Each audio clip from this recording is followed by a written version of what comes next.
Thanks, Scott. So I think we have a great first session. I'm sure all of these papers will do well in the future. The focus is M&A and regulation. I'm going to sort of just get on with it really, but just to remind people that it is 20 minutes for presentation, 15 for discussion, and 10 for Q&A. I'm going to be sat down here with an iPad showing the time. So, Tom, would you please come up and present the regulatory exposure for M&A systems? I hope so. Not convinced, though.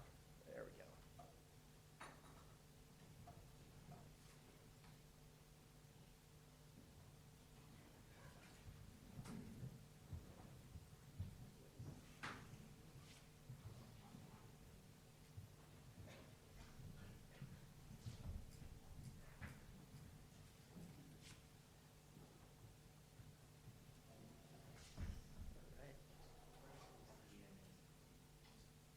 All right, on the clock.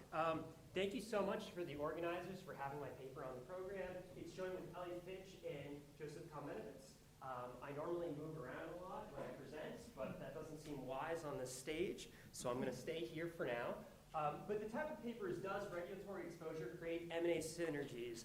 And though that's the direct research question that we're trying to answer, I would like to take a step back and think kind of big picture motivation. The big picture question that we would like to contribute to but can't fully answer is, how does regulation shape economic activity in the organization of economic activity? So U.S. firms have complied with over 35,000 federal regulations set by 347 agencies. And they span from financial reporting to labor, product safety and labeling, advertisement, environment. And the SEC estimates that firms spend about 14.2 million hours per year dealing with the Form 10K requirements alone. Right. So over time, there's been a growing regulatory regime, and there's been a lot of economic thought and legal thought about how this regulation shapes our economy and the welfare effects. And there are two broad camps. One camp is the public interest theory, that these are welfare increasing rules that are correcting market failure. The other hand is the regulatory capture camp that believes that a lot of these rules are self-interested, large firms and politicians going back and forth to benefit incumbents at the public's expense. Yet, despite the importance of this topic, there's been little research in a systematic empirical manner on the topic.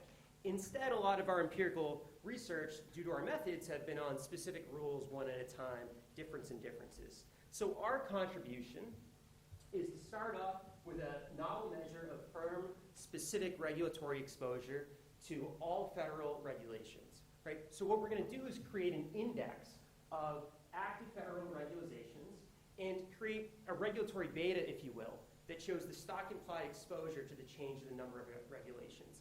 And then we're going to assess how these regulatory shocks influence the organization of economic activity in the environment.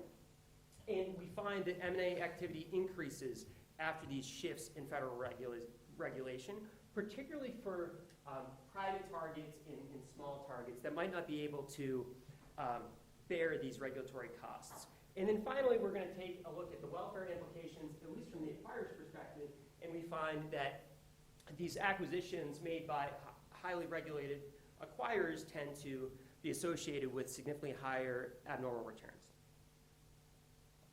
So our overall takeaway is that firms react to high regulatory compliance costs by optimally increasing their scales through M&A, and that's consistent with the neoclassical theory of M&A. All right, so to start off, Joseph really deserves the most credit for this aspect of the paper. He's a phenomenal young scholar. If you're not familiar with his work, he focuses on the economics of regulation. And really for the last 7 or so years, he's been in the trove of government websites scraping data. So it all started in 1980 with the Federal Paperwork Reduction Act, when the US government realized maybe our regulatory burden is too onerous, we should start tracking this stuff. So the OMB and OIRA are tasked with monitoring this regulation, and they have internal reviews on Form 83Is. So we go in there and we scrape those internal reviews. It's around 167,000 forms. And from those reviews, we collect individual active regulation using OMB-controlled numbers, the Office of Management and Budget.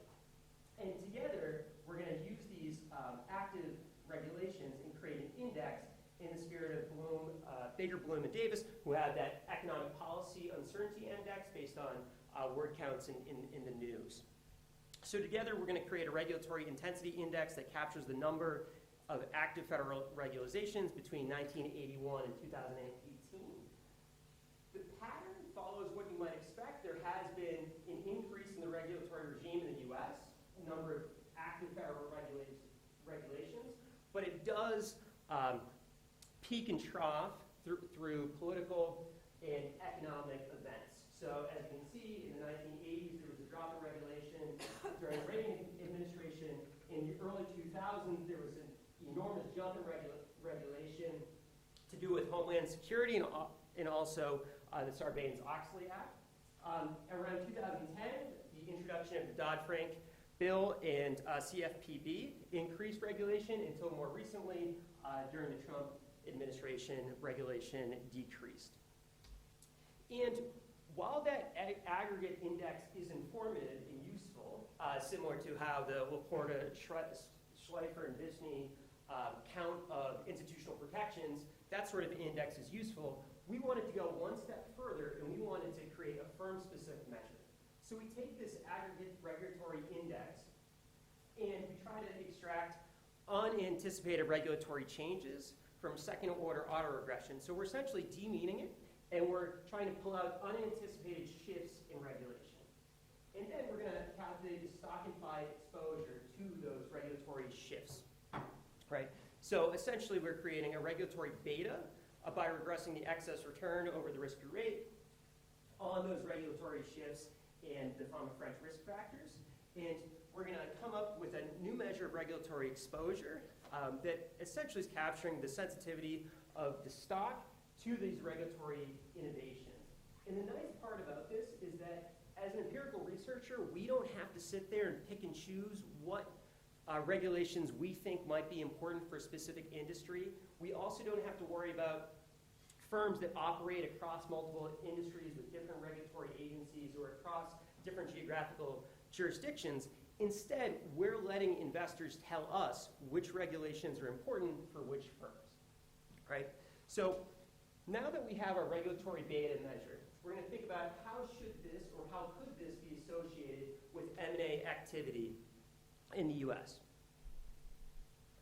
And we start off, and I apologize to our discussant, in the paper as it's currently constituted, we focus primarily on this point number one here, that changes in regulation create a tremendous amount of uncertainty, and there's a well-established economic literature that shows uncertainty increases the value to delay investment and therefore reduces investment. So the same way that, as you'll see next paper, antitrust enforcement might reduce M&A activity, or economic policy uncertainty or valuation uncertainty might reduce M&A activity, we thought at first, at least our priors, was that this increase in regulation would create an uncertainty that would lower M&A activity. Beyond that, what would that uncertainty be about? Well, how much will it take for each firm to comply with these regulations? So there could be a resource diversion, capital and effort that would have been used for investment now is going to be spent on regulatory compliance. And also, there is a notion of successor liability. So when a company acquires a target, they're actually responsible for any regulatory transgressions that happened before the sale. So Mondelez, or Kraft at the time, had a hostile takeover at Cadbury in 2010, and they actually had to pay a fine in 2017 for FCPA violations that happened way back in the earlier 2000s.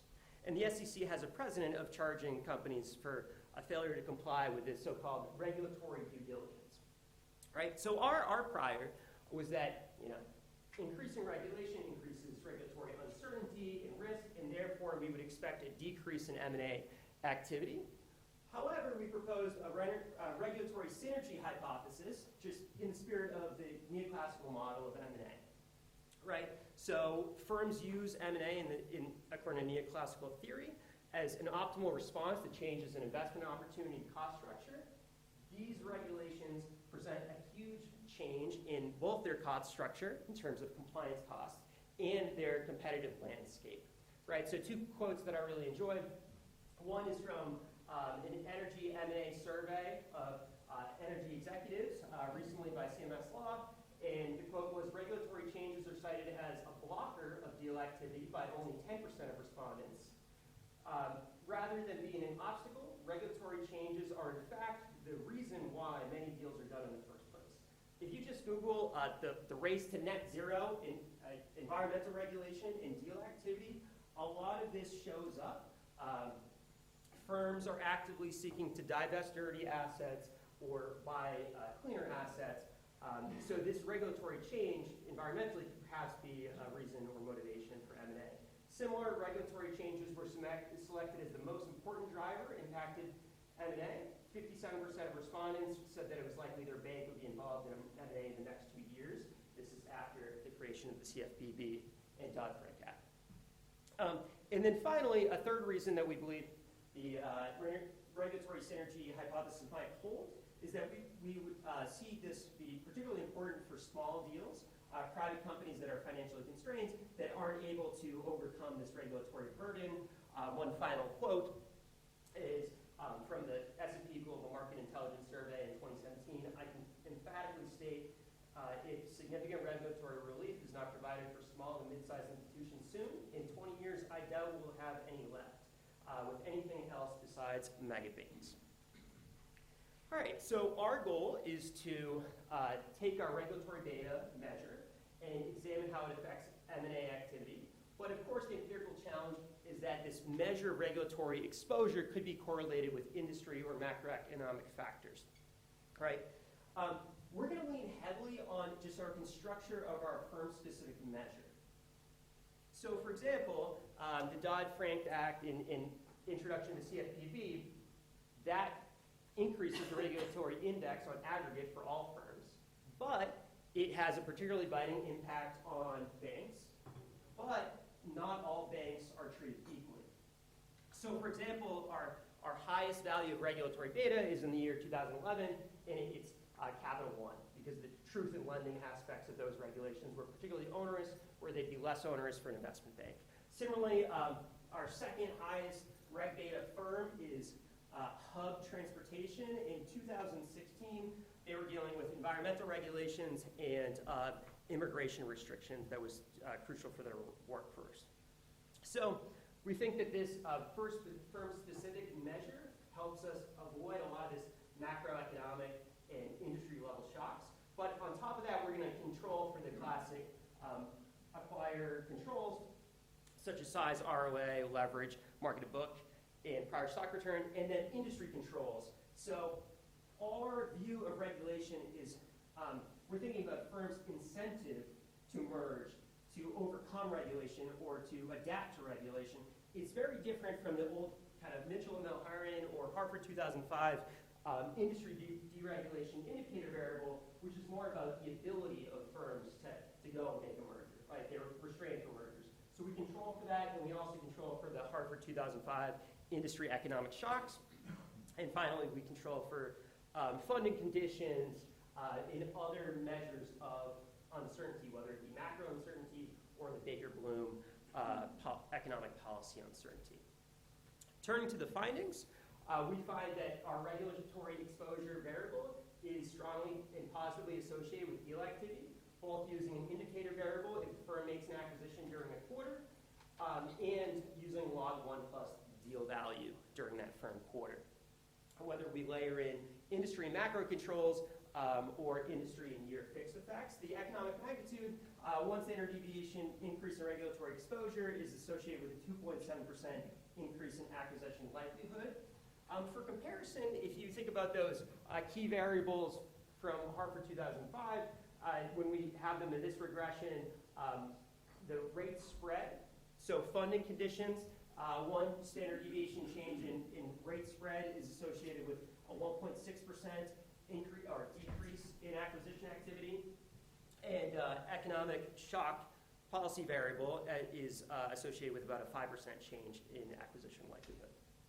Turning to the deal quality, so when there's a shift in regulation, firms are responding by growing larger, right, by merging and changing their operations, and the market views these as a positive development, kind of an optimal response to regulation.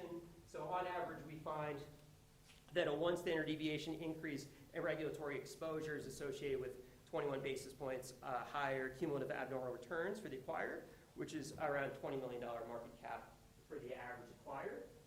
And again, this sort of economic magnitude is in line with prior results, again, with funding conditions. So far we find that shifts in regulatory exposures lead to more and better deals, but we want to link it towards our regulatory synergy hypothesis. So thinking through neoclassical theory, the results should be strongest for the firms that have the greatest incentives to merge. And those, we believe, would be the smaller deals or private targets that don't have the ability to cope with that fixed cost of regulation. Thank you. And once again, we find that deal activity is in fact concentrated among these small private targets, and that acquired cars are highest for these deals involving small or private targets. So the estimates are significantly higher. For example, high regulatory exposure acquirers are earning 77 basis points higher cars for these particular deals. Our interpretation is that small private companies may not be able to efficiently absorb regulatory compliance costs and use the M&A as an opportunity to increase their economies of scale. Next, we try to pin down the source of the value creation, and we're going to go about that in 3 ways. At the firm quarter level, if you just have a panel regression with your regulatory exposure variable on the right side and some measure of firm performance on the left side, whether that's stock performance or accounting performance, we find a strong negative correlation. But if you split the sample and consider firms that have completed a recent acquisition, that mitigates that effect. So regulatory exposure is costly, but acquisitions might be able to mitigate that cost because they're growing their scale and perhaps their expertise. So a notable finding beyond that is that after completing an acquisition, firms exhibit a decrease in their stock price sensitivity to future regulation. So as I grow larger, as I hire more lawyers probably and increase my regulatory expertise, the next regulatory shift has a smaller effect on my firm. There's a smaller stock price reaction. And then finally, at the deal level, as I mentioned, a lot of our targets are private, which makes measuring synergies at the deal level significantly more difficult, but we do find a positive association between the acquirer's regulatory exposure and measures of deal synergies. So overall, we believe regulatory exposure is costly for firms, but M&A is a great way for firms to develop the scale and expertise to mitigate the costs. Overall, to conclude, our paper develops a novel measure of regulatory exposure based on a stock's co-movement with shifts in federal regulation, so a regulatory beta. And we find that these highly exposed firms are more likely to engage in M&A activity, so these regulatory changes have a big effect on the organization of economic activity in the U.S., right? Second, this reorganization of economic activity appears to be beneficial, at least from the acquirer's perspective, right? So highly exposed acquirers earn higher cars, experience better long-run operating performance, and then experience a drop in their sensitivity to future regulations. But circling back to our start, thinking about public interest or regulatory capture theory of regulation, what's sort of the big picture? Regulation does affect the organization of economic activity. It does seem beneficial for acquirers, but we really can't say anything overall about welfare effects because a lot of commenters, researchers, policymakers are concerned about the concentration in the U.S. economy, right? Winner take all, large firms are growing larger. Well, this plays right into it. The more regulation that is implemented, the more it is advantageous for large firms to grow even larger, and that could hamper economic innovation and employment. So one final note that I would like to make before closing is that our results highlight that regulatory exposure and regulatory uncertainty are distinct constructs. Uncertainty lowers the likelihood of making an acquisition, where exposure might make you optimally change your scope in a neoclassical sense. I had to add that last bullet just for this presentation, given our second paper that's coming up next. Thank you so much.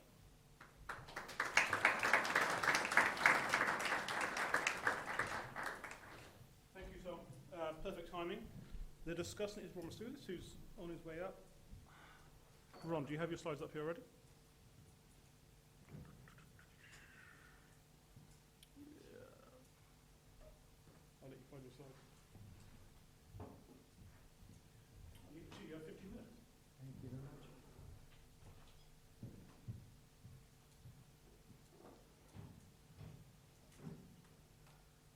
Okay, I'd like to thank the organizers for inviting me to discuss this interesting new paper.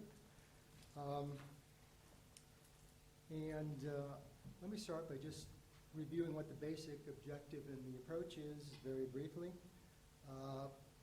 They are studying the impact of U.S. federal government regulations on the profitability of U.S. acquisitions by publicly held acquirers. And they use a new measure of regulatory exposure, which is, I think, the most important innovation here, to assess whether acquisition profitability and frequency are influenced either positively, negatively, or not at all by government regulations. And the basic approach is to regress acquisition activity levels and performance measures of stock regulatory exposure. Now, basic data issues very quickly. U.S. government regulations is the focus. The time period is 1986 through 2018, so it's a pretty long 33-year sample period. Profitability of U.S. acquisitions is measured by a standard 3-day initial announcement CAR for the acquirer. Focuses on publicly held acquirer returns, although the targets can be public, private, or subsidiaries. Regulatory index is based on quarterly number of regulations scaled by the regulatory body's overall regulatory activity and the changes in it. Okay, main results. Greater regulatory exposure of acquirers measured by sensitivity of stock returns to the regulatory index changes, increases acquisition synergies realized by the acquirer. So it's, again, measured by announcement returns. Firms facing more regulatory exposure earn higher M&A announcement returns. They make more acquisition bids. They invest more in these acquisitions. Now, a key question is, does the subsample of firms with high regulatory exposure significantly differ from the major economic dimensions from firms with lower regulatory exposure? For example, could these differences in regulatory exposure be proxying for something like acquirer size or its level of diversification? I think it's an important question to explore. The other major results in the paper are that acquisitions of private firms and smaller targets are more profitable for firms with greater regulatory exposure. I think an important question is, why not compare deals with similar targets but having acquirers with more versus less regulatory exposure? So comparing private targets with acquirers of these two different categories. Is there a significant difference in deal profitability for this alternative comparison? I think this is a very relevant question, since we already know that acquisitions by private firms tend to be more profitable for acquirers. As for the smaller acquisitions, the results there, I'm wondering whether these are proxying to some degree for acquisitions of subsidiaries, which again, we have some evidence that they tend to be more profitable than acquisitions of public companies. exploring the long-term abnormal stock returns and the long-term accounting returns, the study finds that these long-term returns are positively related to regulatory exposure. It also finds a positive association to several synergy proxies based on accounting multiples. And then post-acquisition, firms with high regulatory exposure experience a significant decline in their exposure, again measured by that sensitivity of abnormal stock returns to changes in the regulatory index. Now the question is this significantly different from acquirers with lower regulatory exposure? The decline in regulatory exposure is greater for deals involving private targets and small targets. And so I think, again, there's, scope for further analysis as to why that might be true. I'd encourage the authors to consider expanding the horizon that they look at, which is, I think, just looking out 1 year beyond post-acquisition.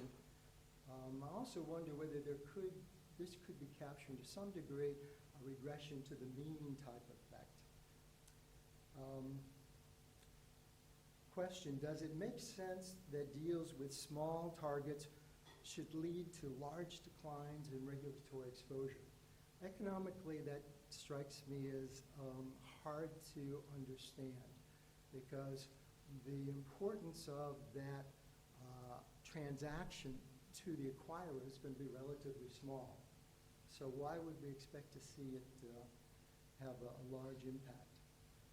The study argues that this reflects acquirers being able to diversify away regulatory exposure through acquisitions.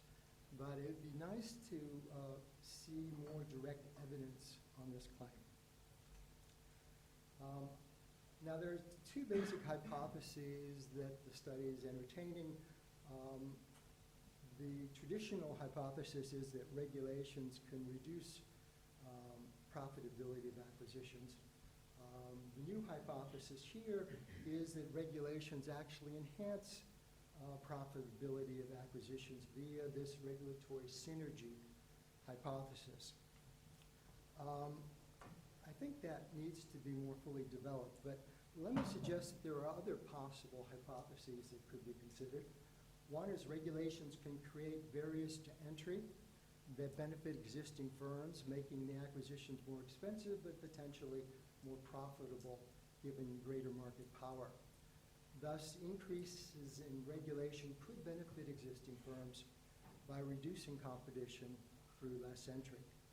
Now, this argument could also be reinforced by a second argument or hypothesis, which is that if regulations have a significant fixed component associated with them, then when two firms in the same economic environment, say the same industry, combine, then there should be a larger regulatory savings, as there's only going to be one fixed cost borne afterwards, not two. And furthermore, that fixed cost should be scaled across a much larger asset base or sales base. Now, let me talk a little more about the regulatory synergies hypothesis. What I'd like to know is, what are the economic mechanisms that underlie this hypothesis? Are some synergies due to, one, a learning model of regulatory capture, maybe? Or two, due to scale economies from developing regulatory or lobbying expertise? However, why should an acquisition necessarily be needed to realize these benefits? To develop scale economies, especially for small deals? Not sure. To create regulatory or political expertise? Again, it seems like, are you really incrementally adding much by doing that? Do these economic mechanisms apply equally to within industry versus diversifying deals? I'd expect they would be much more important in intra-industry deals. So maybe an interaction term between regulatory exposure and an inter-industry deal might be.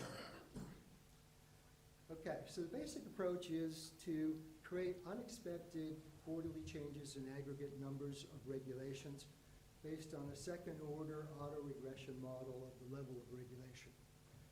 This is based on scaling all the regulations for a single agency or government body to have a zero mean and a unit standard deviation. And then sum these standardized values across all the regulatory bodies. Then you regress this unexpected change in this regulation index by monthly abnormal stock returns based on a 4-factor from the French model. For the same time period, and from this you can obtain the stock's individual sensitivity to regulation. Estimates are based on a 24-month rolling window, and stock return sensitivity is then used as your measure of regulatory exposure. I've got several major concerns with this index. First, the number of regulations is not equivalent to the dollar cost of the regulation, yet the study would assert otherwise. I think it needs to offer some more direct evidence. Is the change in the aggregate cost of regulation actually positively correlated with the change in the number of regulations? Again, I think some evidence is needed. There are also no validity checks to justify that the use of stock return sensitivity to these changes in the index are a good measure of regulatory exposure. A couple of possible tests. You might look to see if heavily regulated firms have higher sensitivity. You might also do some event study analysis where there are major changes, either increases or decreases in regulations, and see how that affects the regulatory index that is being calculated and in the stock return sensitivity. Also, since changes in the number of regulations are only quarterly, it seems that you might be more appropriate to aggregate up the monthly stock returns to a quarterly basis as well. And then that makes its rolling 24-month estimation period actually a rolling 8-quarter estimation period. Some other concerns with the index: why are all the regulations of each agency scaled to a zero mean and a unit standard deviation? Scaling each agency regulation by the time series standard deviation strikes me as problematic on several dimensions. First, the number of regulations is likely to be highly skewed. Second, the regulatory bodies with the fewest changes in regulations are likely to have the smallest standard deviation. And this means that the scaling to a unit standard deviation, they're going to be overweighted relative to other agencies where there's a lot more regulatory activity, which will be underweighted. And third, why not at least aggregate together all the regulations of the smallest and least active regulatory bodies to see if that changes the index values. Some other suggestions and comments. Is the sensitivity of the abnormal stock returns to changes in this aggregate regulatory index the best way to measure regulatory exposure? What about also including creating an industry regulatory index to capture the more important industry-related changes as an additional measure of exposure? Why not also examine whether the target has regulatory exposure? In the analysis currently, it's focusing just on the acquirer. Since I'm running out of time, I'm going to also just mention a couple other things. For deals with public targets, why not also examine deal profitability using a weighted average of the returns of both the target and the acquirer? Likewise, the same thing could be done to look at what happens to post-acquisition regulatory exposure. You could just for acquirers diversified over a large number of industries, they're likely to face a lot more regulatory exposure and changes in that exposure. So I think that's worth doing some additional analysis on. It also would be interesting or useful to control for some other important determinants of acquisitions, such as the number of industries subject to some substantial changes in competition, maybe due to tariff reductions. I think the relative size of the deal is very important, since it's likely to have the most impact on the acquirer. The predictability of bid announcements should negatively affect the size of acquirers' announcement returns. So some control for predictability could be useful. I've got some suggestions on that. And private firms are likely to be exempt from many regulatory burdens. So I think a control for this type of target, and maybe some interactions with regulatory exposure may be appropriate. And then some robustness analysis for periods that exclude periods with significant economic downturns that are in this sample period probably would be worth doing. So just final thoughts. It's an ambitious study, addresses an important topic. It uses a very new index of regulatory exposure as its main lens for analyzing regulatory effects. And thus, I think it's very important that the evidence on the validity and the reliability of this index be provided. And it's also important, I think, to show that firms that rank high or low in this regulatory index don't have very important other economic differences that need to be controlled for. Thanks.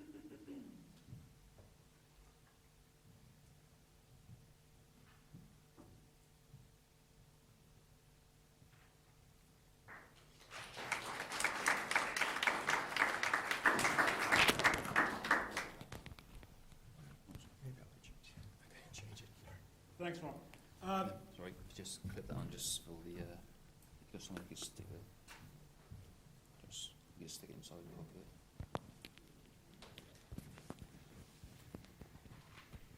Just clip it on the side.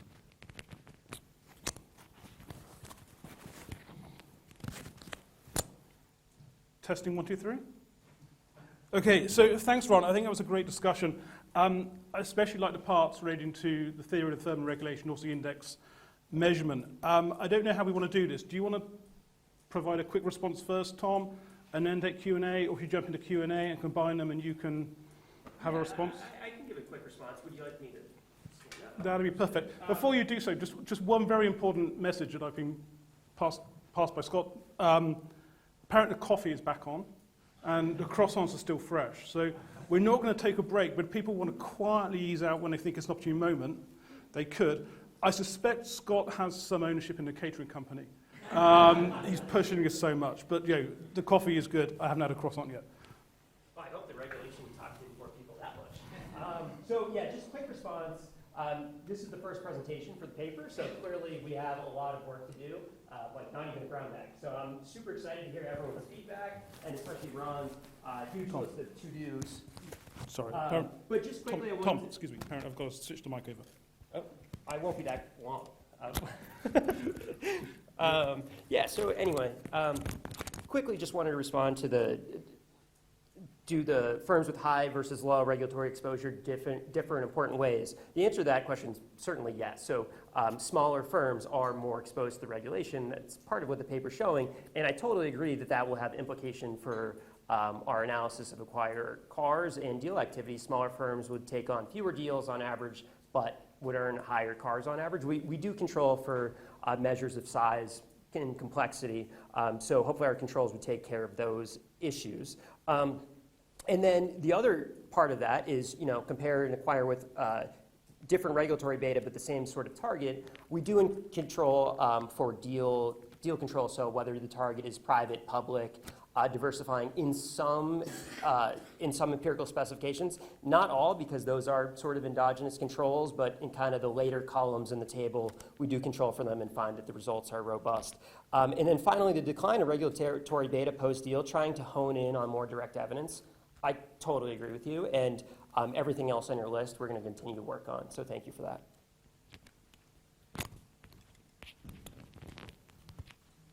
Excellent, thank you, Tom. For Q&A, do we have a microphone floating around the room? We don't. Maybe you can just repeat the question, but then when it comes. Okay, excellent, thanks, Scott. So what I asked then, when you present a question, maybe you could just say your name before the question, in the interest of networking and also for those online. And I can't quite see, I'm not as young as I once was, so I also maybe can't see your names. But please.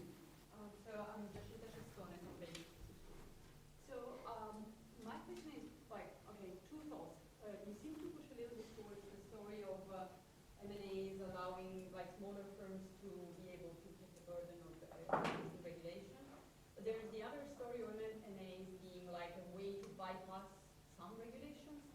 And I'm thinking here, for instance, about, I think it's Massimo Massa's paper, showing an increased cartel enforcement and regulations played a big role in creating M&As as an alternative ways to obviously increase market power and increase prices. So, and this leads me to a thought that I think it would be really interesting to separate things by which stakeholders the regulations are affecting there, and so separating yours, by regulatory agencies, because I think the economic rationale behind these M&As is very different depending on the type of regulation. So, for instance, also in line with Ron was saying, if the regulation, if you're talking about antitrust regulation, cartel regulation, what do you see? And do you see an increase in horizontal M&As? So in this case, I would suspect the bypassing story is supported, and also labor regulation are likely to have a completely different effect. So I think that's something that sounds like it's the first question that came to my mind, actually. Thank you. Can we take a few more questions and then we'll group them up? Yeah. Please. Okay, hi, my name is Gwede from the University of Portsmouth. So just want to just highlight one point that Ron spoke about. We're just good to understand, how you arrive at your conclusion that, bigger companies,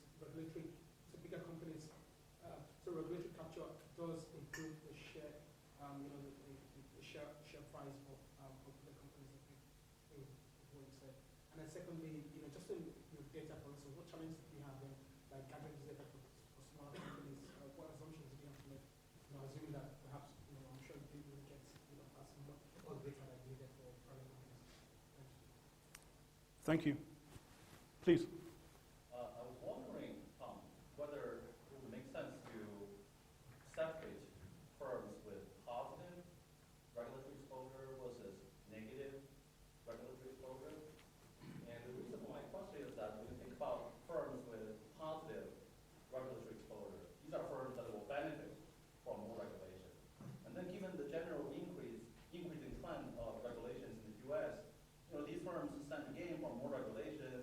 And then, the question becomes, how do we make sense of the result? When you show that, okay, these high regulatory exposure firms are like to make more acquisitions, more profitable acquisitions, but then these acquisitions tend to reduce their regulatory exposure. So why would they do something to basically belong to their advantage, to benefit from more regulation? So maybe the results you document primarily hold for negative regulatory exposure firms? Thanks, Faye.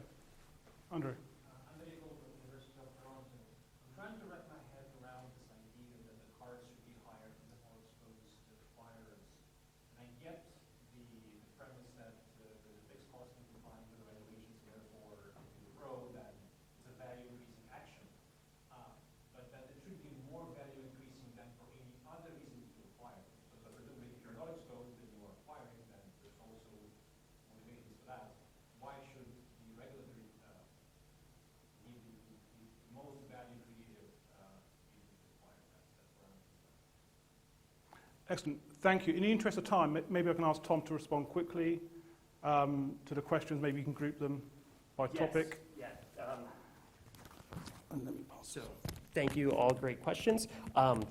So the first point, there's so many opportunities to work with this data. We can split up different regulatory agencies, and I totally agree that it would be super interesting to split out antitrust versus labor versus environmental. These are things that we can do down the line, and unfortunately, I don't have a good answer now. We have not yet done them. In terms of dealing with private companies, I think Ron's suggestion at creating kind of an industry-level measure of regulatory exposure would be super useful from that perspective, because then we could focus more on the targets in proxy for the level of regulation for private targets using their industry exposure. So thank you for that. Signed, that another fantastic suggestion, signed versus, we currently use absolute value, and we're just trying to say, like, how much does this affect you? But I totally agree with Faye that we can split it up, positive versus negative. So I guess I don't have very many good answers so far, but I'll go with the tough one for the last. Why should cars be higher, or why are regulatory-driven M&A more valuable than other M&A? And I'm just going to rely on my corporate governance background and say that often M&A are empire building and don't have strong economic merits, have negative cars on average for public deals. So at least these deals are driven by something useful for this investment opportunity or these economies of scale to overcome regulation. So thank you for the question. Probably not a little bit of a cop-out answer, but that's the best I could do. Thank you.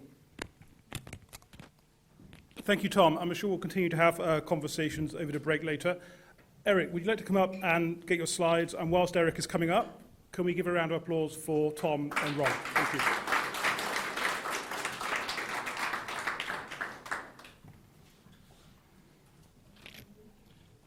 So we've switched to, yes. I'm sure you want us to know how it works, and your slides are up. I have to keep it. There's a little clip. It's just Okay. That's better. Just right.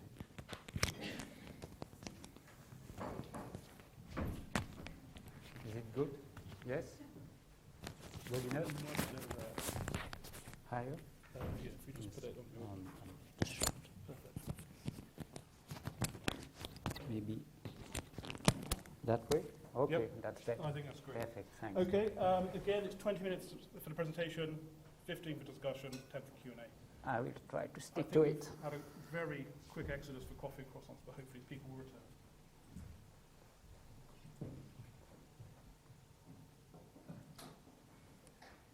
Okay, first of all, I would really like to thank the organizer for putting us on the program. I really enjoyed this opportunity to present a paper face-to-face. It's only the second time in 3 years now, so it's really an experience for me to see people live in front of me. Also, it will be a reality check for me because I had, I was really afraid to lose completely my English during that long period. So I have a strategy to try to keep it. It was a 15-minute Netflix a day, and we will see whether it has been efficient enough or not. So it's a joint work with Nika, who is in the room just over there, with Jean-Gabriel Cousin and Richard Troll, who I'm working since many years now. You will see, in a sense, it's a simple paper with a simple research question. I think the method is quite straightforward. There are only 2 specificities in the method, and we believe that 2 specificities make the difference. So I will just try to convince you about that. So the research question is, do Department of Justice and Federal Trade Commission, so regulatory activities, intervention in the M&A market, deter future M&A transaction? By deterrence, we mean current enforcement have a negative impact on future M&A activity. It may appear to be, in some sense, a strange question, so maybe I find it's worthwhile to go a little bit into the background of that story and to go back to the mission statement of the Department of Justice and Federal Trade Commission. So I'm just quoting them. The Bureau of Competition is committed to preventing merger and acquisition that are likely to reduce competition and lead to higher price, lower quality of goods and services, and less innovation. It appears to be clear, quite straightforward. The goal is just to protect the consumer by avoiding anti-competitive acquisition.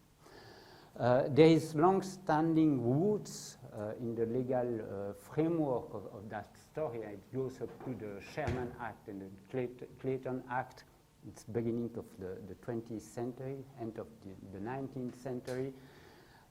Also, there is ample international evidence that regulating the M&A market has a strong political support. So politicians apparently really think it's important to implement such regulation in time and around the world. I just mentioning the case of the European Union Directorate General of Competition, which has a specialized M&A team, but it's also the case in Japan and so on and so forth. So, quite surprisingly and in stark contrast with this political belief that regulation is necessary, if you go into what I call the early finance academic literature, you will find this paper by Espen-Eckbo from 83, 85, 92, and the main conclusion of these papers I read 20 years ago, long times ago, is that after all, looking to the capital market evidence, so he's focusing on rival returns, there isn't that much, not to say there isn't at all, market power creation due to M&A activity. And even in 92, when he's comparing the US evidence with the Canadian evidence, he concludes, in fact, there is nothing to detail. So don't talk about deterrence effect if there is nothing to detail. I have had many, many discussions with him about this conclusion. I always have been puzzled by such kind of strong statement. I really think he's still convinced of that. There is not that much reason why we should regulate the M&A market. It's true that even in the early evidence, there are some papers indicating that in some specific industries, M&A activity may reinforce market power. It's a case in the airline industries, in the banking industries. We have, during the year 2000, two quite influential papers studying the upstream and downstream effect of M&A activities and showing that there is some wealth transfer from the upstream to the downstream to consumers, but this doesn't really justify regulating M&A activity in itself. And so it remains, why do we spend so much money to supervise the M&A activity with regulatory bodies that are quite expensive if there is nothing really to regulate? There is a new stream of paper, and I think that this is the stream of paper to which we contribute, that display more recent evidence that after all, it might make sense to regulate M&A activities. I just mentioned the fourth one I find the more relevant. There's a paper by Cloterkey and Sank.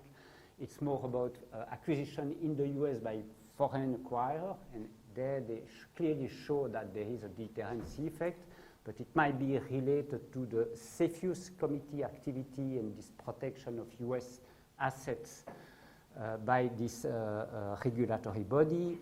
There is a nice new paper by Jarrett showing that in highly concentrated industry with quite high product similarity level, there might be anti-competitive effect of merger and acquisition. There is a paper called Killer Acquisition from Memory that shows in the pharmaceutical industry acquired tends to acquire small startups to kill new drugs and to avoid to have to compete against this drug. There's also a new paper by Kepler and all. They are talking about stealth acquisitions, and the idea is that acquirers try to organize and structure the transaction in such a way they don't undergo the regulatory investigation. So we try, in fact, to contribute. I think that we contribute to that stream of literature, and this new evidence is more supportive of the need of some kind of regulation. What is the mechanism we have in mind? It's the one you mentioned. It's uncertainty, and indeed there are a set of papers showing, again by Jared, that the economic uncertainty matters, but also political, public, and source of uncertainty are important when we try to understand what is driving M&A activity. We more focus on another source of uncertainty, which is regulatory uncertainty, and I will try to show to you that it plays a role in the present case.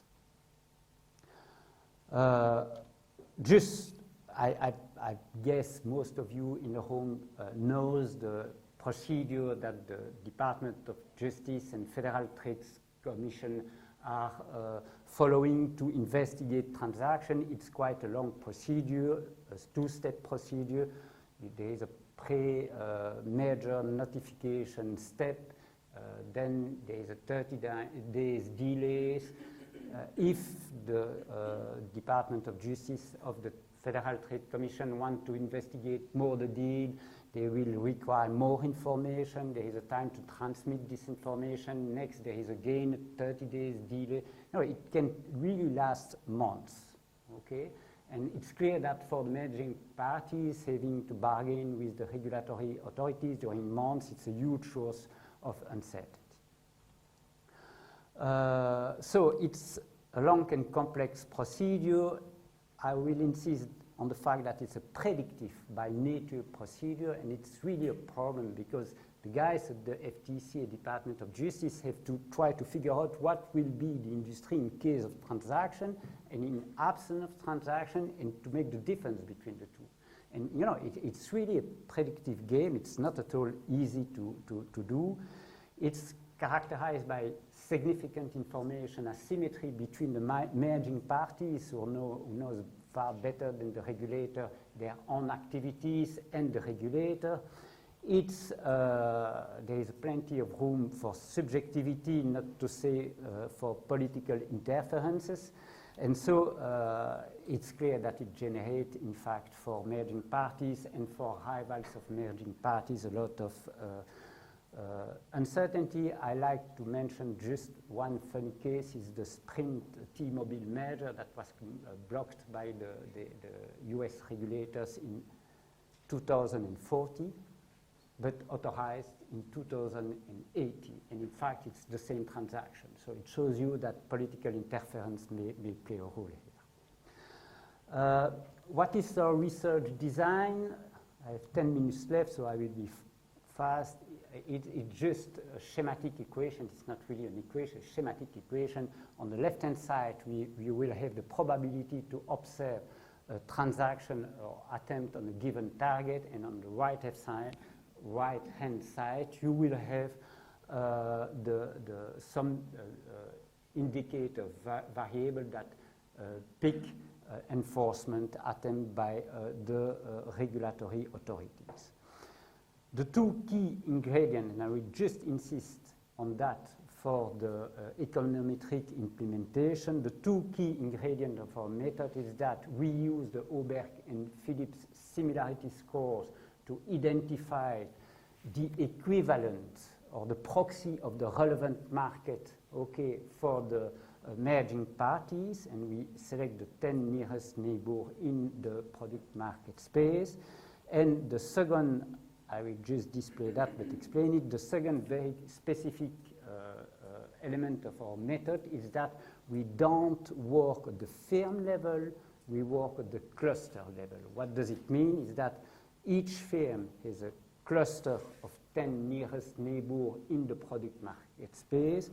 We create a large panel of cluster year observation over 20 years. It's depending on the test we do between 50,000 to 70,000 cluster year observation in panel.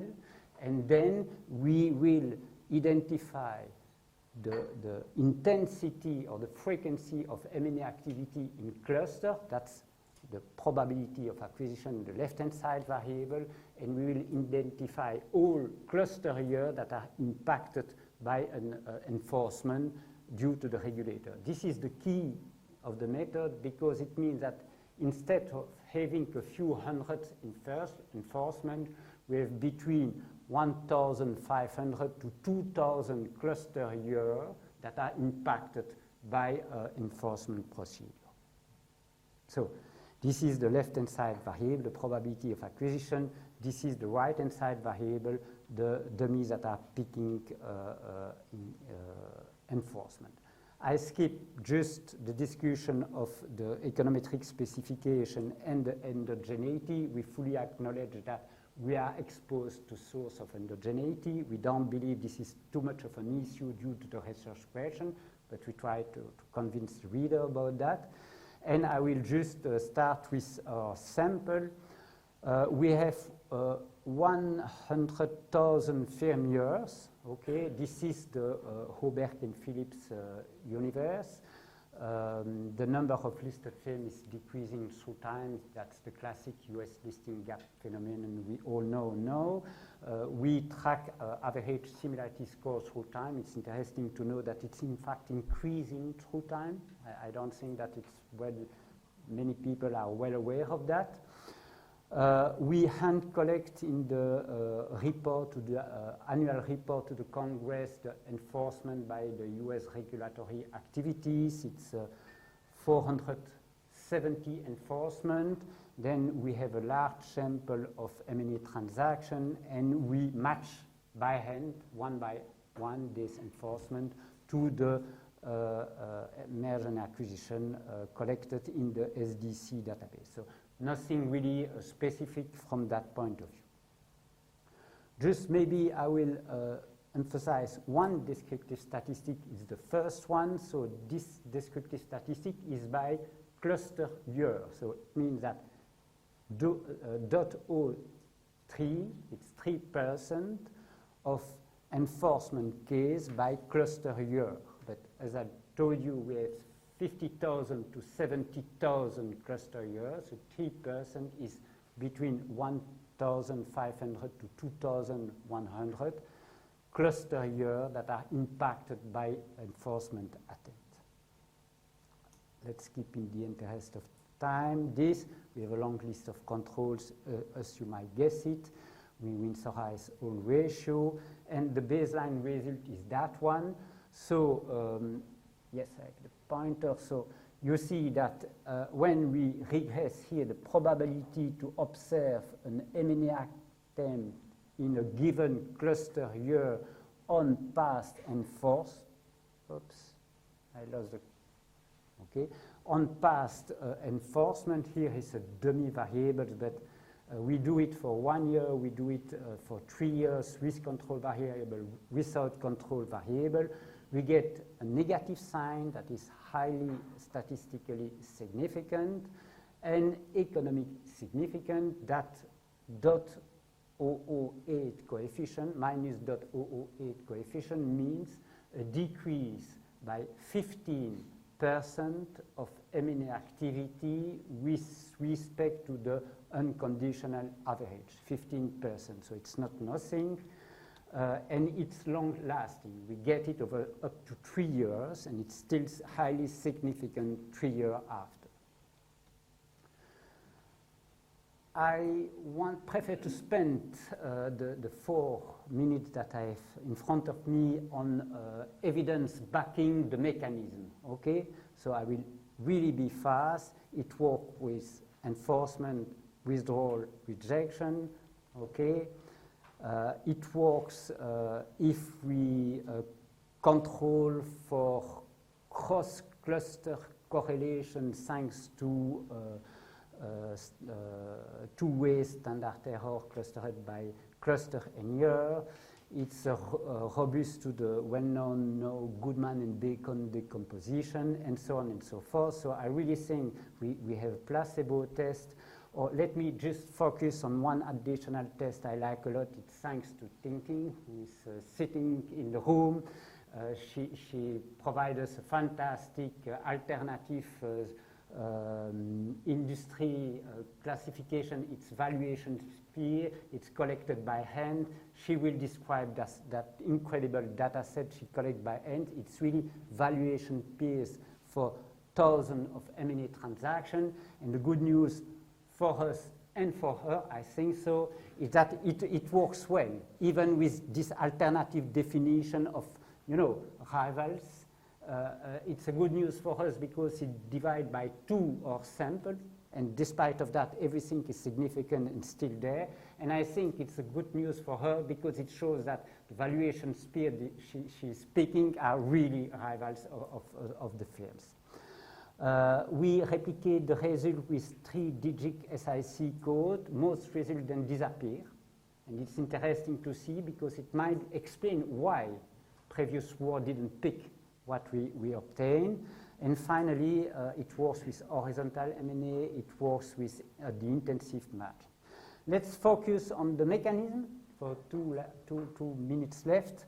So our argument is that it's due to uncertainty, and we try to test that with the idea that the longer the procedure, the enforcement procedure, the more there's discussion and bargaining between the merging parties and the regularity authorities, the more it creates uncertainty. And we test this idea by adding to the specification an interaction term between hand-collected duration of enforcement procedure and the fact that there is an enforcement. And what do we get? We get the fact that this interaction term has a negative and strongly significant coefficient. So this is not direct evidence of the role of uncertainty, but it's consistent with uncertainty playing a role.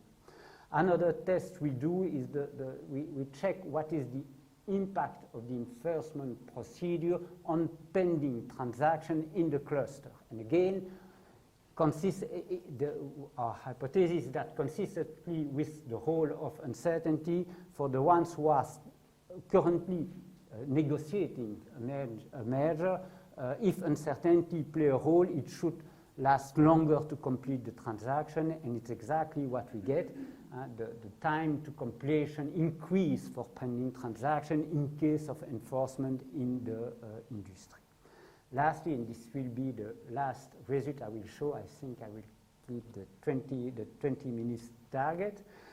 One thing that is interesting also, we have a regression-based version of these graphics, but is to study acquisition size, okay, depending on whether there is an enforcement or there isn't an enforcement. So the upper panel is no enforcement case, and the lower panel is enforcement case.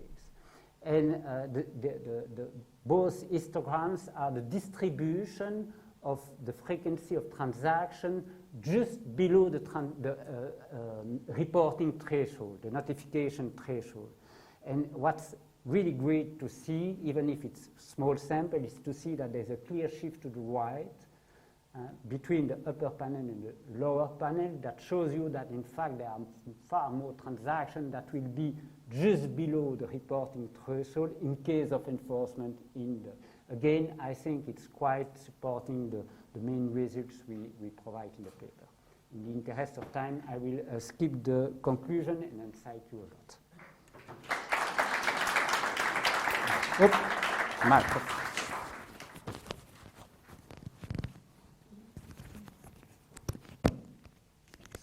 Thanks, Eric. Excellent. I especially like the last graph. The discussant is Andre. So, Andre, can I pass you the baton, so to speak?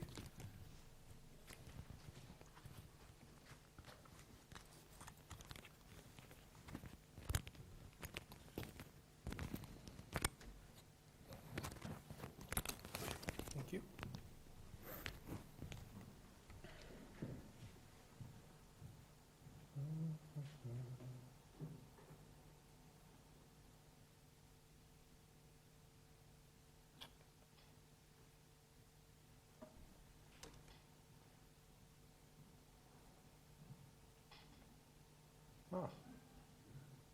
Okay, let's I'm going to make sure I do full screen for you.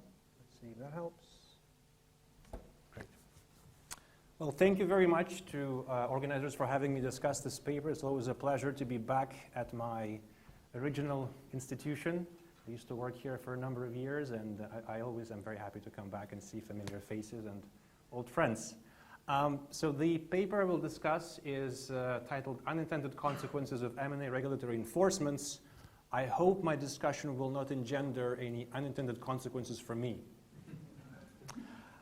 So let me try to spend a bit of time on what the paper does and also try to position it in the literature. There's lots of things that the authors do in this paper. Eric couldn't present everything in his presentation, so let me try to wrap it up. So the paper examines the effect of antitrust enforcements on M&A deals and whether those enforcements effectively deter future M&A attempts. Right? So when the regulator intervenes today, are future M&A less likely or not? And so what the paper shows is that yes, indeed, this is the case. When the two major competition authorities in the US, DOJ and FTC, when they intervene on deals today, future deals in the same industry, and the authors are very clever in how they define an industry, those are less likely in the future. And especially so when the focal intervention is lengthy. On top of that, transactions which are currently outstanding in the same cluster take longer to complete, and any future deals that do materialize in that cluster tend to be smaller. And so the authors conclude that indeed those interventions by the competition authorities deter future M&A activity, and they conclude that the mechanism through which that happens is uncertainty about future enforcement. So we're now more uncertain about the future intervention, and therefore we don't do deals as often. So let me try to spend some time on the paper's strengths. They say whenever you have feedback, always start with the positives.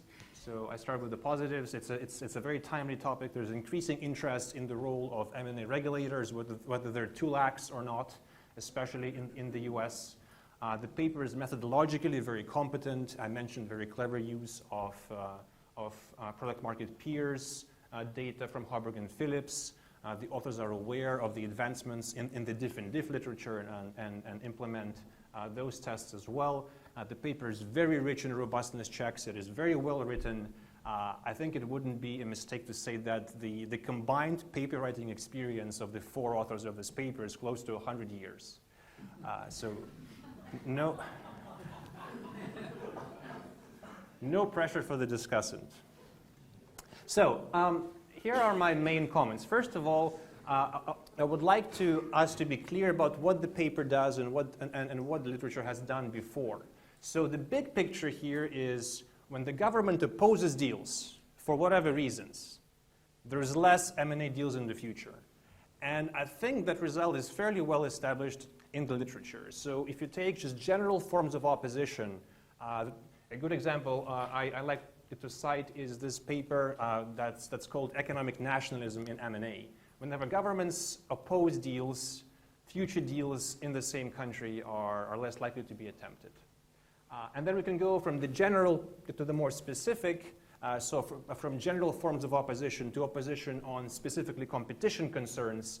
Again, the authors are very honest in citing previous work, and that we know that it seems to be the case. That yes, indeed, when the government intervenes on competition grounds, future deals are less likely.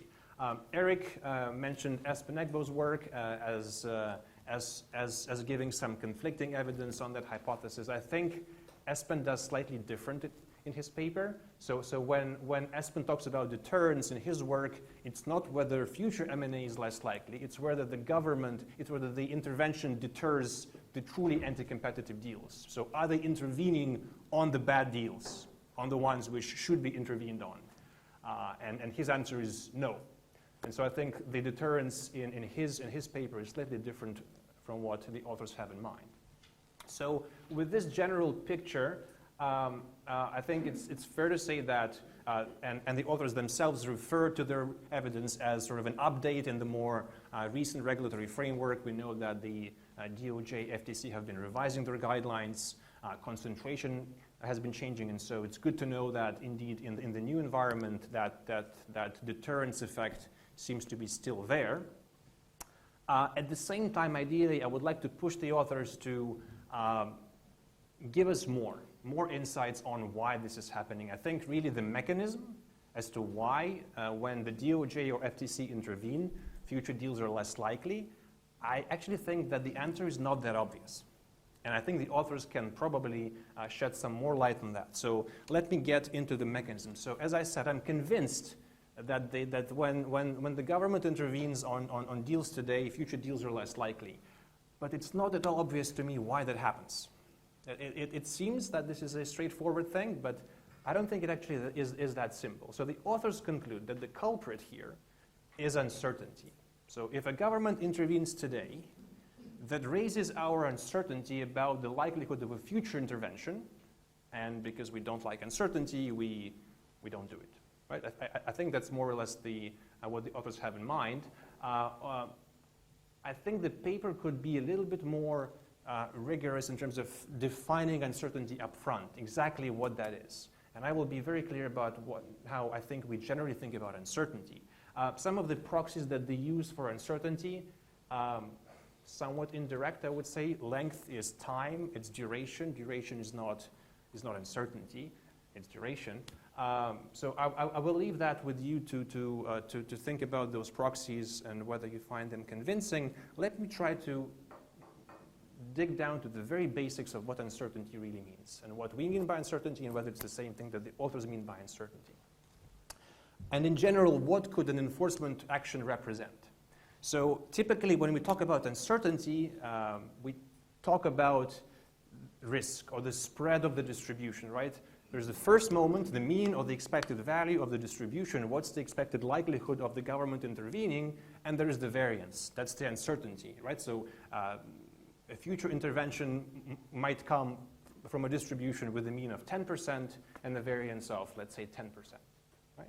And so when we say higher uncertainty, it's higher variance of that distribution. I think that's how economists typically think of uncertainty, right? And so the first moment is the regulator is expected to be tougher, right? If the government intervenes today, it means that the regulator is shifting its regime into a tougher stance, higher likelihood of intervention in the future. The second moment is there's higher variance around the same constant expected mean, right? So we are more uncertain as to whether an intervention will come or not. And I'm going to argue that in the distribution of the shape that it is, it's very hard. I don't know how to distinguish the first and the second moment because the distribution of the probability of intervention here is a truncated distribution. It's truncated at 0. It's akin to a log normal distribution. And so what happens to the mean of a truncated distribution, such as a log normal distribution, when you increase its variance and keep truncating at 0? Well, it's shown here. So basically, here I've drawn realizations from a distribution with a mean of 10 and a standard deviation of 10% as well. Here, I keep the mean constant, I increase the variance, and I keep truncating at 0. And guess what? The mean also shifts. That's just it's just the reality of a truncated distribution. So when the variance increases, the mean and the expected likelihood of intervention also goes up. And so it's very hard to disentangle the first moment effect and the uncertainty effect, which is the second moment effect. Now, on top of that, what else could an enforcement action represent? So when the FTC and DOJ intervene today, apart from signaling a tougher stance or higher uncertainty about future intervention, on top of that, it could also be the case that, as the authors acknowledge, they intervene for a reason. And such reason could be that perhaps this industry cluster has reached its capacity for deals. It's gotten so concentrated that now the government has to step in and say no. And so what that means is that the government intervenes, and if that's the reason they do so, they will intervene in the future, for sure, right? And so what that means is that an intervention today effectively signals a higher likelihood of intervention tomorrow, but not because the government is getting tougher per se. It's because the industry has reached a point at which it's just going to happen.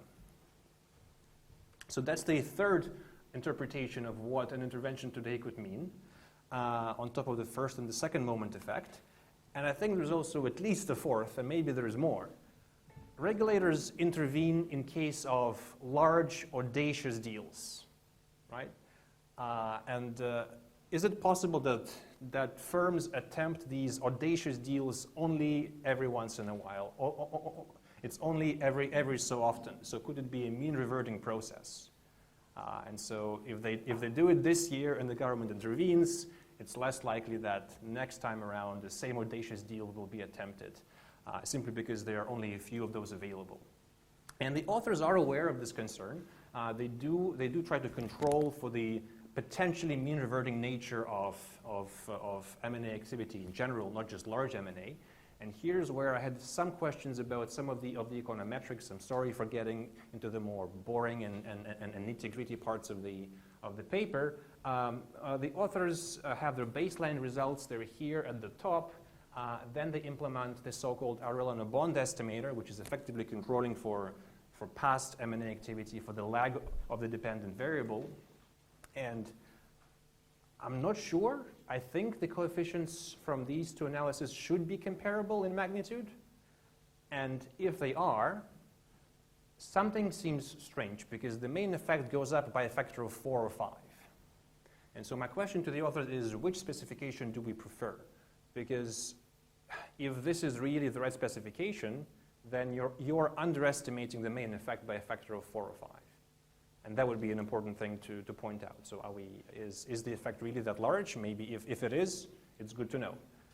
Or maybe there is something in the specification that is strange. I noticed that the standard errors are also blowing up, so something to think about there.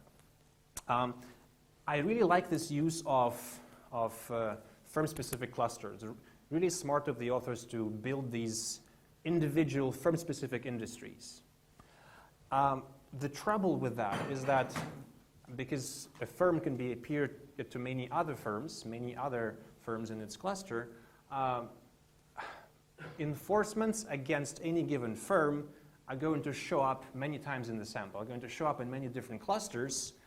So the explanatory variable and likely the residuals are for sure by construction correlated. And so you will have a certain correlation and an issue with the standard errors, not at the cluster level, but at the enforcement level, right? So a given enforcement affects different clusters. And so ideally what you want to do is cluster standard errors by an enforcement, but you really can't, because only 3% of the clusters are affected by an enforcement. Others are not. And so maybe bunch them all together into one cluster. I don't know. That's one option, but there's certainly some correlation going on, I think. On a related note, clusters are fluid over time because peers change, and so it wasn't obvious to me what the authors mean when they say we cluster standard errors by cluster. Sorry for the tautology there, because a cluster changes. So a cluster today is not the same cluster tomorrow. So what does it mean to cluster by that unit? Similarly, double clustering by time seems to be important, seems to bring down statistical significance, maybe be conservative and use that as a baseline.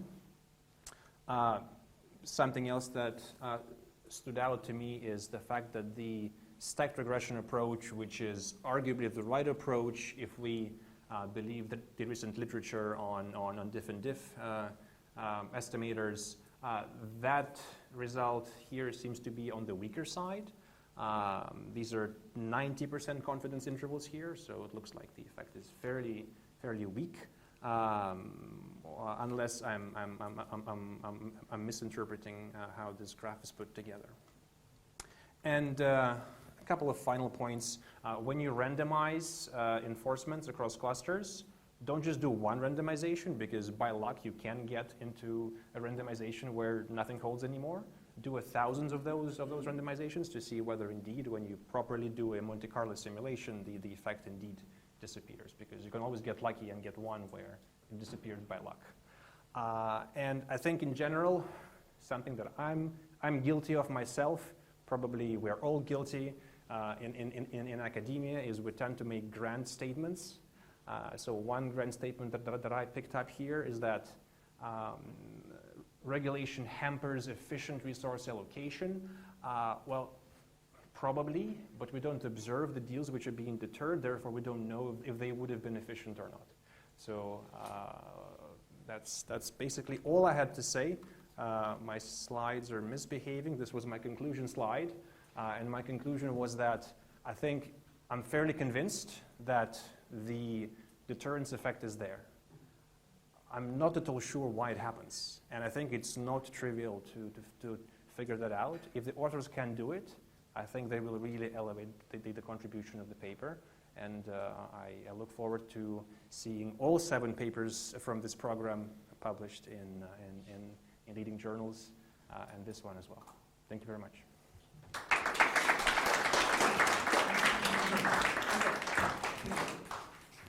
Eric, would you like to come up and provide a response? Thanks, Andre.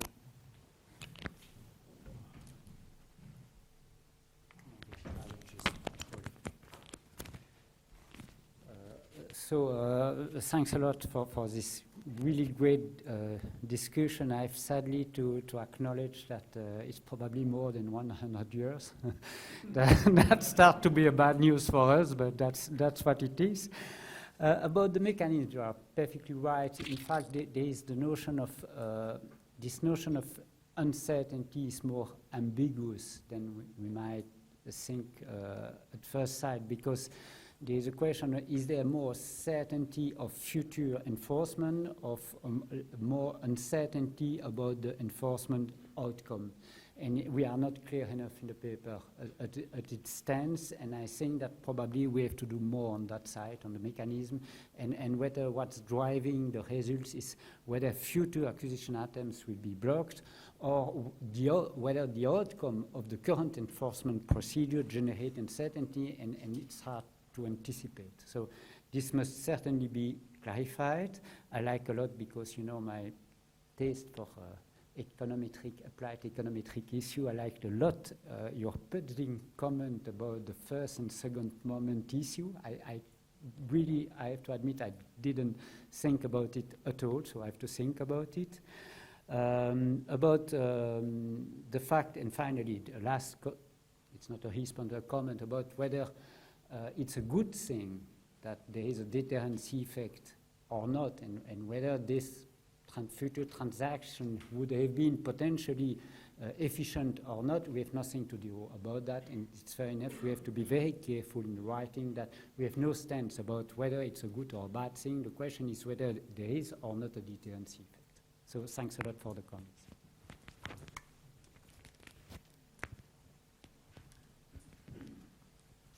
Thank you, Eric. I realise we're over, but maybe we can still take a few questions, because I do think it's a very nice paper and deserves to receive such questions. So any questions from the audience? Please.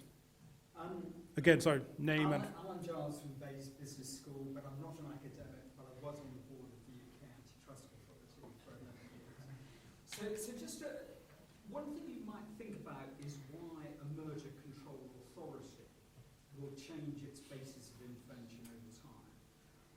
And I think in my experience there are 3 reasons that can happen. Firstly is that the industry itself becomes more concentrated. So the authority might be happy to allow 5 participants to reduce to 4, but would be unhappy for 4 participants to reduce to 3. That's a relatively straightforward thing. Secondly, though, the authority may change its approach because it has developed novel theories of harm, or there have been new analytical methods or factors that have come into play. So, for example, in the last 10 years, the authorities' focus on the use of data as a basis of potential consumer harm would have gone greatly, would have increased greatly. And then the third thing, which is the most complex factor here, is, I think, political and public interest issues coming into play, which are over and beyond pure competition. And that's definitely been a trend in the US, the UK, and in Europe. So I think you just might want to think about those 3 different drivers of changed behaviour on the part of the merger control authorities. Thank you, Alan. Please. I was wondering if you try a variety of different nearest neighbor sizes, specifically like really concentrated industries. If you get to a sample size of 10, you might have particularly distant neighbors, because you specifically talked about like the Sprint T-Mobile merger, right? And there's really only four participants in that industry. So if I do a nearest neighbors of 10, who are those other 6? So thinking about trying different sizes when you're doing those nearest neighbors. Very good. Do we have any more questions? Eric, would you like to take the opportunity to address those two very different questions briefly?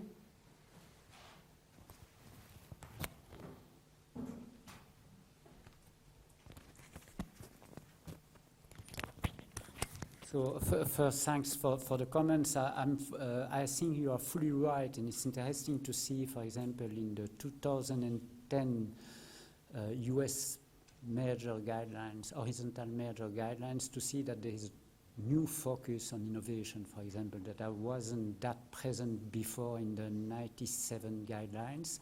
And this is quite well emphasized in a chapter of a book by Shapiro. And it's very interesting to see, because indeed it changed the way transactions are analyzed and are challenged, or the reason why they are challenged. So maybe we have to do more about that, and we could maybe split the period depending a little bit on the kind of drivers that are driving, that's the case to say, the enforcement procedure. But that's true. It's not constant through time. It changes. About the size of the industry, we report some robustness check in the paper with TNIC, with think tank, valuation peers. In this case, the size of the industry is varying, depending on the transaction. It's not anymore fixed. Our results are mostly robust to that. We don't report it. We did do it with a cluster of 20 firms. We get almost the same results. It doesn't matter. If you know a little bit about the similarity scores, in fact, if you rank firms in the product market space by similarity scores, there are a lot of similarity scores that are very close to each other, you know. And so when you take the 10 first, it doesn't mean that there is a clear gap with the 11th or the 12th one. And so if you play a little bit on this kind of trace row, it doesn't change a lot of things. Thank you, Eric. Well, I hope you all agree that was a great start to the conference. I think it was two great papers. So it's just for me to ask you all to give a round of applause to Tom, Rob, Eric, and Andre.